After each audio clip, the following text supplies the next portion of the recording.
So magandang umaga mga ka-farmers. Yan, tingnan nyo yung ating sibuyas. Ito yung mabilis matignak.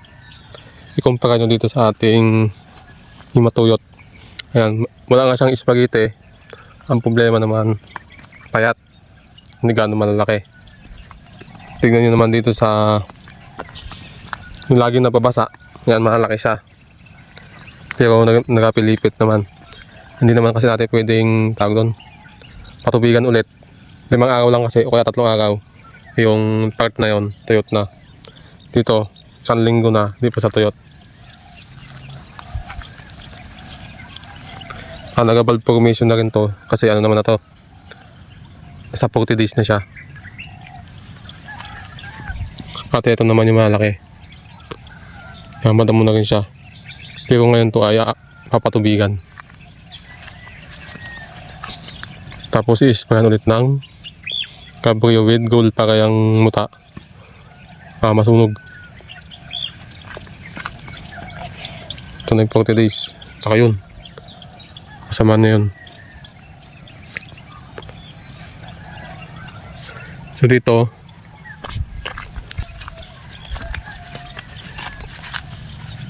mag-i-spray ulit kami ng 0061.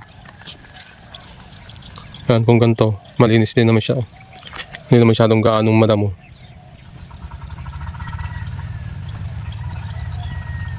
Yung mata lang talaga ang problema. Dito naman ay hindi gaano sinong madamo.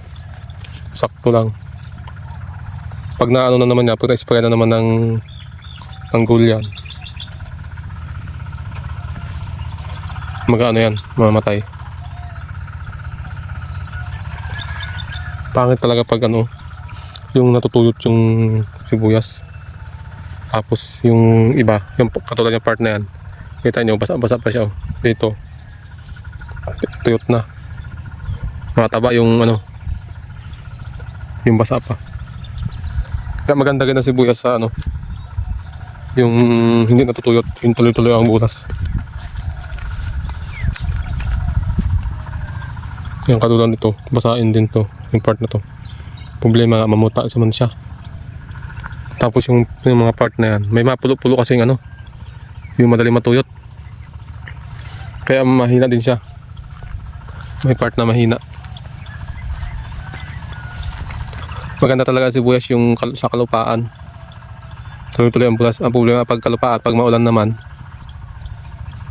spaghetti, pag hindi mo nagapan. Kaya halos matakluban na yung sibuyas. Yan ang mangyayari pag hindi na yung muta. Ayan guys, kaya pa ba lang yung dip, may napanood sa ako na ng glyphosate nga dip pill ba yun kung tawag nila.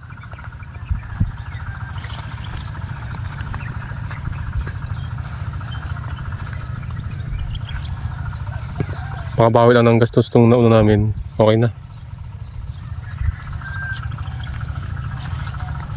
Okay naman sa pinsan ko. 1.2 hectares. Kaya mag-pa-spray ulit tayo ng 0061. Tapos dito naman ay hyper. Mag-40 days na kasi siya. Kaya kailangan ng hyper to. So yun lang ating update mga ka-farmers sa onion.